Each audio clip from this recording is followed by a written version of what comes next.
Olá, irmãos e irmãs, sejam todos bem-vindos ao estudo bíblico da Comunidade Católica da UIM. Desde já eu peço que vocês curtam e compartilhem o link deste vídeo. Se você está nos acompanhando pelo canal da comunidade no YouTube, peço que vocês desde já também, se vocês ainda não se inscreveram no canal da comunidade, se inscrevam no canal da comunidade, curtam o vídeo e compartilhem para que esse conteúdo chegue ao máximo de pessoas possíveis, certo?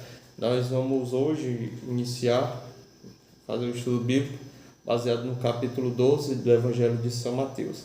E vamos clamar desde já a ação do Espírito Santo, que ilumine nossa mente, os nossos ouvidos, o nosso coração, e nos dê a graça de pôr em prática as palavras do Senhor. Pelo sinal da cruz, livrando Deus, nosso Senhor, dos nossos inimigos, em nome do Pai, do Filho e do Espírito Santo. Amém. Vinde, Espírito Santo, enchei os corações de vossos fiéis e acendei neles o fogo do vosso amor.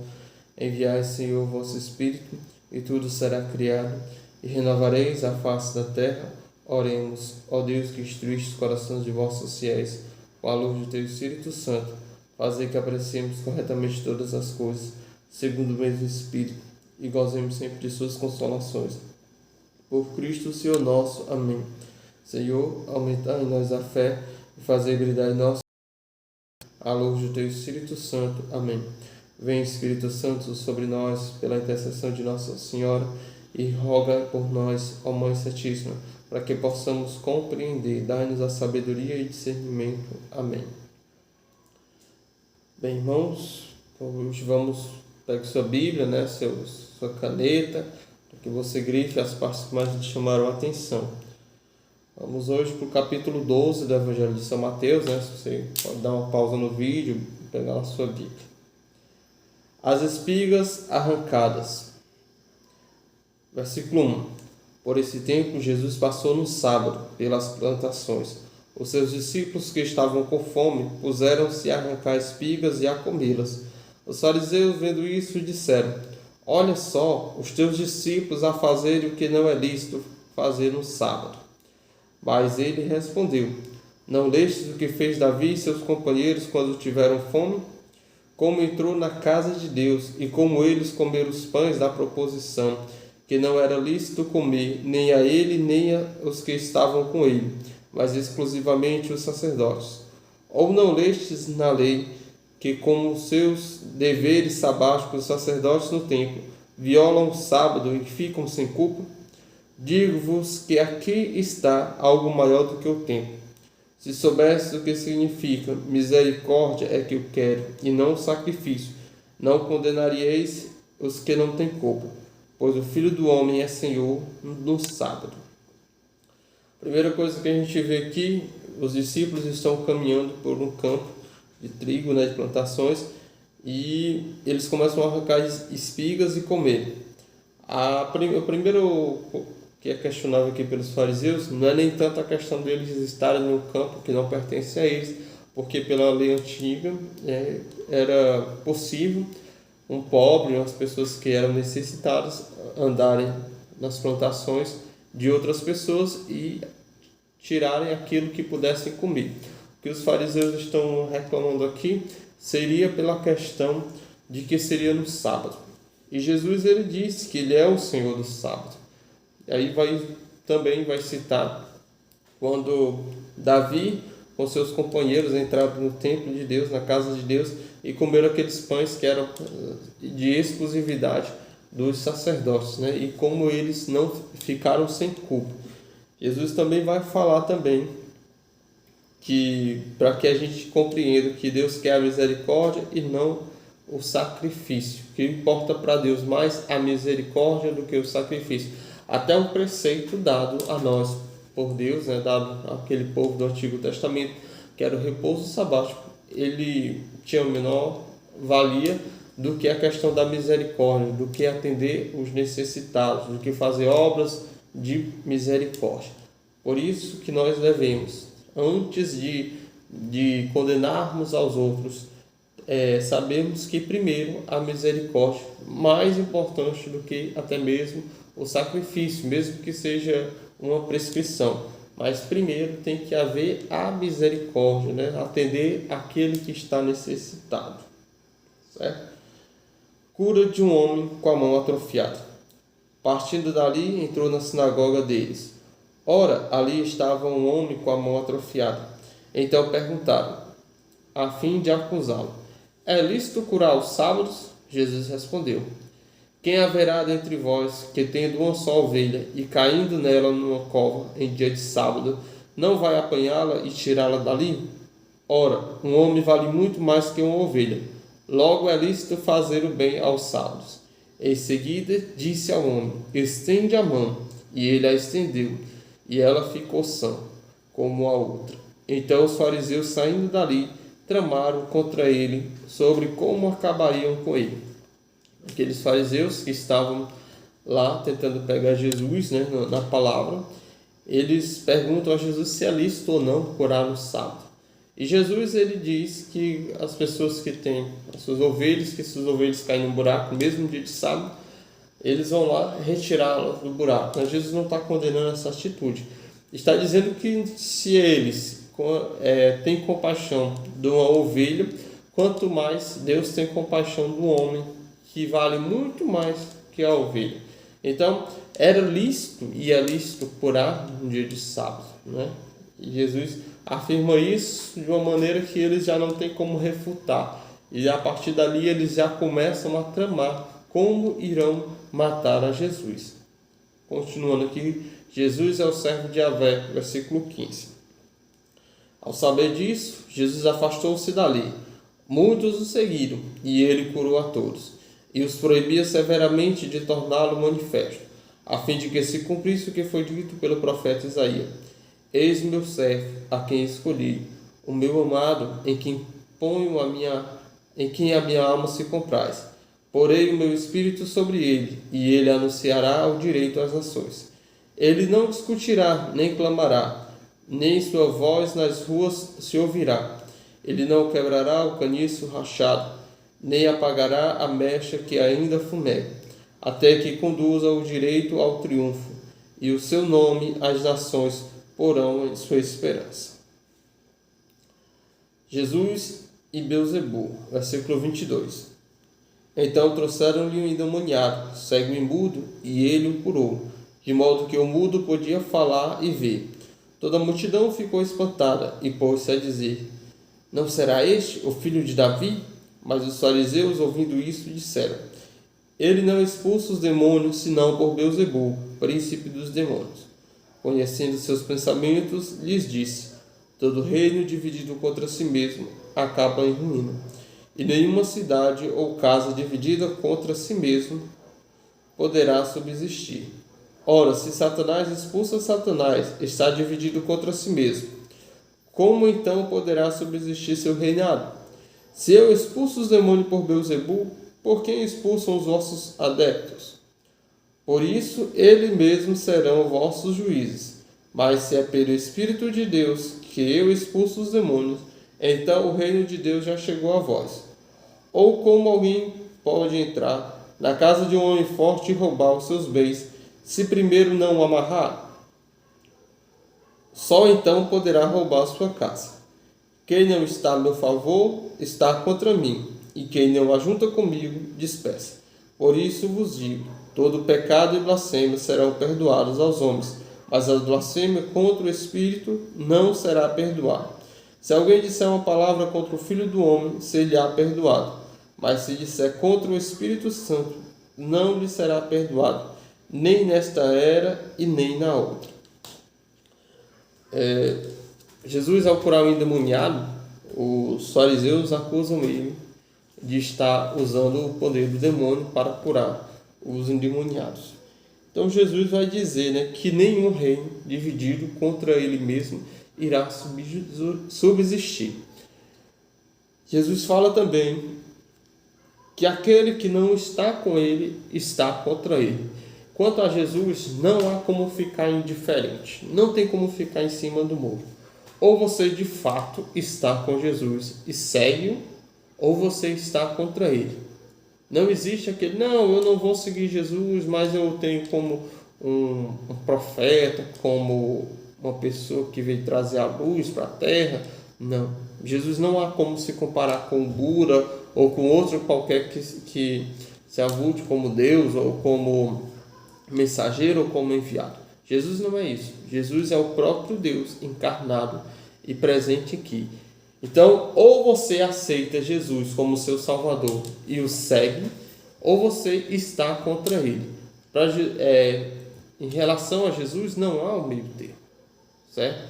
Então, ou nós verdadeiramente assumimos que Jesus é Deus encarnado e estamos com ele, ou então nós estamos contra ele, nós estamos espalhando ao invés de juntar. Aí Jesus vai dizer que todo pecado será perdoado aos homens que falam alguma coisa contra ele. Aqueles homens poderiam até não compreender quem era Jesus pela questão da humildade, porque Jesus estava meio que velado aos olhos deles. Mas as obras que são realizadas pelo poder do Espírito Santo, aquilo mesmo era testemunho contra eles. Então, eles podiam até não reconhecer Jesus, mas não poderiam falar que a obra de Jesus não era real ou vinha pelo poder do demônio. E é isso que Jesus estava falando naquela hora, né?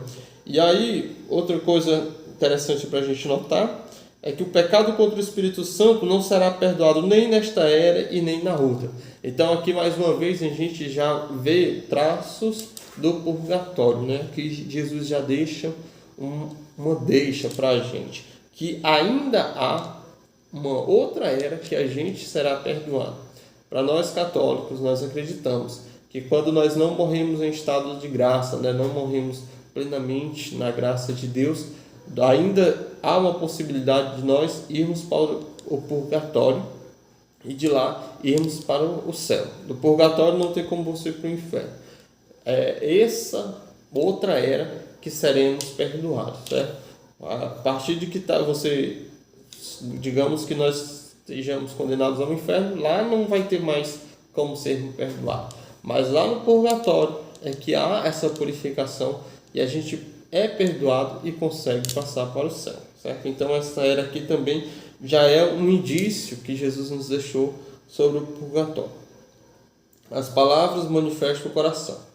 Versículo 33. Ou declarais que a árvore é boa e seu fruto é bom, ou declarais que a árvore é má e seu fruto é mau. É pelo fruto que se conhece a árvore. Raça de víboras, como podeis falar coisas boas se sois maus? Porque a boca fala daquilo de que o coração está cheio. O homem bom, do seu bom tesouro, tira coisas boas, mas o homem mau, do seu mau tesouro, tira coisas más. Eu vos digo que de toda palavra sem fundamento que os homens disserem, darão contas no dia do julgamento, pois suas palavras serão justificadas, e por suas palavras serão condenados. Jesus está dizendo aqui, né, que não é só aquelas palavras ociosas que a gente fala por acaso, mas aquelas palavras que verdadeiramente têm malícia. As palavras que nós proferimos, elas que serão justificativa para nós ou motivo de nossa condenação no dia do juízo final. Por isso tenhamos cuidado com aquilo que nós falamos, aquilo que nós pronunciamos, que a gente possa ter o maior zelo, né? Pedir perdão todas as vezes que a gente ofender a Deus através das nossas palavras, certo? O sinal de Jonas, versículo 38. Nisso, alguns escribas e fariseus tomaram a palavra dizendo: Mestre, queremos ver um sinal feito por ti. Ele replicou: Uma geração má e adulta busca um sinal, mas nenhum sinal lhe será dado, exceto o sinal do profeta Jonas. Pois como Jonas esteve no ventre do monstro marinho 3 dias e 3 noites, assim ficará o Filho do Homem 3 dias e 3 noites no seio da terra. Os habitantes de Nínive se levantarão no julgamento juntamente com essa geração e a condenarão, porque eles se converteram pela pregação de Jonas. Mas aqui está algo mais do que Jonas. A rainha do sul se levantará e julgará no dia do julgamento juntamente com essa geração, e a condenará, porque veio dos confins da terra para ouvir a sabedoria de Salomão. Mas aqui está algo mais do que Salomão.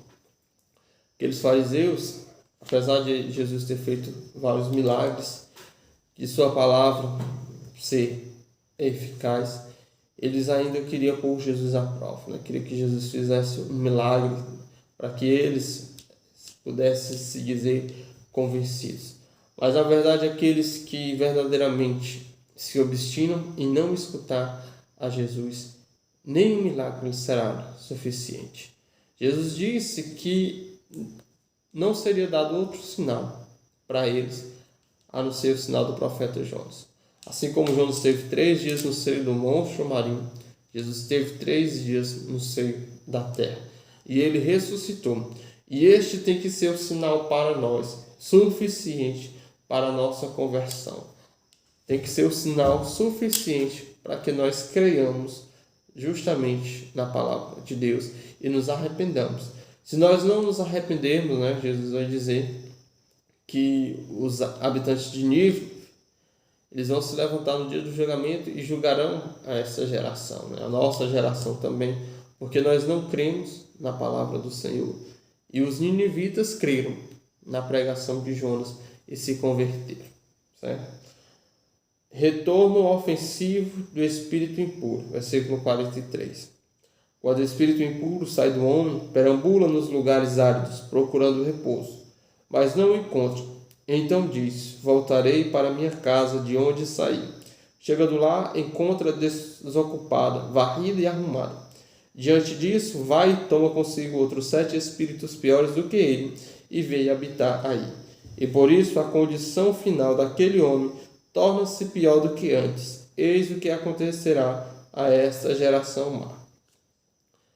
É aquelas pessoas que verdadeiramente começam um processo de conversão e se tornam limpos e voltam a seu estado anterior, né? Não, na verdade não voltam ao seu estado anterior. Aquelas pessoas que tiveram experiência com Deus e que novamente se voltam para as coisas do mundo, o seu estado se torna pior do que quando elas não conheciam. E isso é um fato, né, observável. Você vê pessoas que eram engajadas, que eram, como a gente fala na expressão popular, do mundão, né, que viviam uma vida dissoluta, um pecado. A gente vê que quando essas pessoas entram para a igreja, talvez até tenham um fervor, né? E quando se essas pessoas esfriarem, se essas pessoas retornarem às suas vidas antigas, a gente pode até perceber que o comportamento delas ainda é pior do que aqueles que elas tinham antes de conhecer o verdadeiro caminho, antes de começar o processo de conversão dela. A gente pode perceber que até se agrava, né, a questão dos pecados dela. Vamos lá continuar. Verdadeiros parentes de Jesus. Versículo 46. Estando ainda a falar às multidões, sua mãe e seus irmãos estavam fora procurando falar-lhes. Eis que tua mãe e teus irmãos estão fora e procuram falar-te. Jesus respondeu ao que avisou: quem é minha mãe e quem são meus irmãos? E apontando para os discípulos com a mão, disse: aqui estão minha mãe e meus irmãos, porque aquele que fizer a vontade do meu Pai que está no céu, esse é meu irmão, minha irmã e mãe. Palavra da salvação, glória a vós, Senhor. Certo? Vamos lá. A primeira passagem polêmica, né, que podemos dizer. Na Bíblia há diversas citações, né, no Novo Testamento, a respeito desses supostos irmãos de Jesus, né? A gente vai ver no próprio Evangelho de São Mateus, no capítulo 13, que vai ser lido amanhã, no versículo 55, João 7, 3, Atos 1, 14, no 1 Coríntios 9, 5, Gálatas 1, versículo 19. Certo? A gente vai ver várias vezes, né, falando sobre esses irmãos de Jesus. A Bíblia ela foi escrita em 3 línguas principais: o hebraico, o aramaico e o grego. Existe uma palavra no grego chamada adelphos. A palavra adelphos, que no hebraico é o mesmo significado tanto para irmãos como para primos. Certo? Aí a gente pode ver essas mesmas palavras lá no Gênesis, já Gênesis capítulo 13, versículo 8, quando na separação de Abrão e Ló, que são primos, Abrão vai dizer para Ló, né? Diz, né? Meu irmão, vamos nos dividir para que não haja contenda entre mim e ti, né? Se tu for para a direita, eu vou para a esquerda. Se tu for para a esquerda, eu vou para a direita. Então, Abrão não era irmão de Ló, ele era primo. E na passagem vai chamar, Abrão vai chamar Ló de irmão. Lá na frente, lá no capítulo 29, versículo 15 de Gênesis também, Labão vai chamar Jacó, que é filho da sua irmã, no caso é seu sobrinho, de irmão também, né? Porque tu é meu irmão, tu não vai ter um salário? E aí, mais uma vez, onde a palavra adelphos, que tem o mesmo, que tem um sinônimo no hebraico, é usado para pessoas que não são irmãs, né? Ela é usada para usar como irmão, certo? E aí, lá em Levítico, capítulo 10, versículo 4, vai dizer que Nadab e Abiú, que eram filhos agora me fugiu o nome eles eram filhos de... Me fugiu o nome do personagem, daqui a pouco eu me lembro, certo? Nadab e Abiú, eles eram filhos do sacerdote, e aí eles eram sacerdotes também por conta da sua descendência, e eles ofereceram ao Senhor um fogo que não era o prescrito, e aí eles morreram. E aí, quando eles morreram, Moisés chama Misael e Elisafã, que eram filhos do tio do pai dele, né? Do pai de... Morreu. Vamos lá abrir abrir aqui para encher. Ver o nome do pai dele, que eu esqueci agora. Levítico capítulo 10.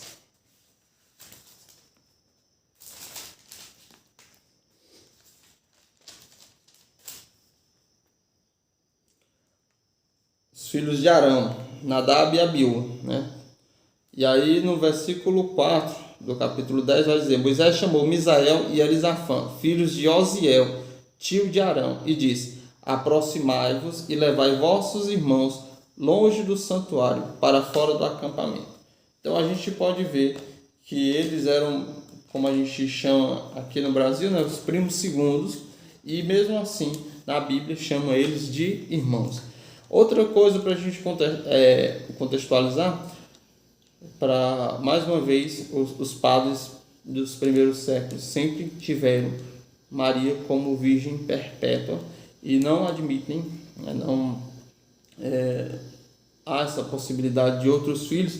É tanto que lá na crucifixão de Jesus, quando João 19, versículo 26 e 27, Maria vai estar lá aos pés da cruz e Jesus vai dizer: mulher, eis o teu filho, eis aí a tua mãe.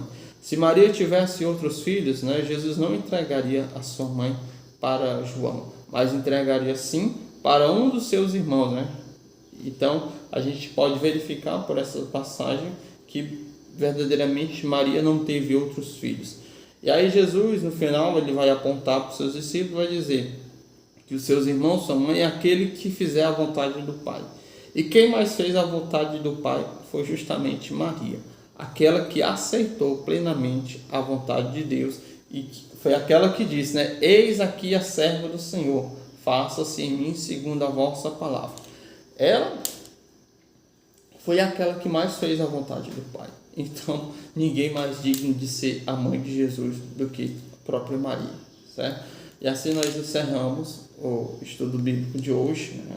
O capítulo é maior, então a gente demorou um pouquinho mais tempo, apesar de eu tentar correr mais um pouquinho para não ficar muito grande, mas assim nós encerramos o estudo bíblico de hoje. Não deixe de curtir, compartilhar e se inscrever no canal da comunidade no YouTube e compartilhar o nosso link também no Facebook, certo? Obrigado a cada um de vocês, que Deus nos abençoe, nos acompanhe Em nome do Pai, do Filho e do Espírito Santo. Amém.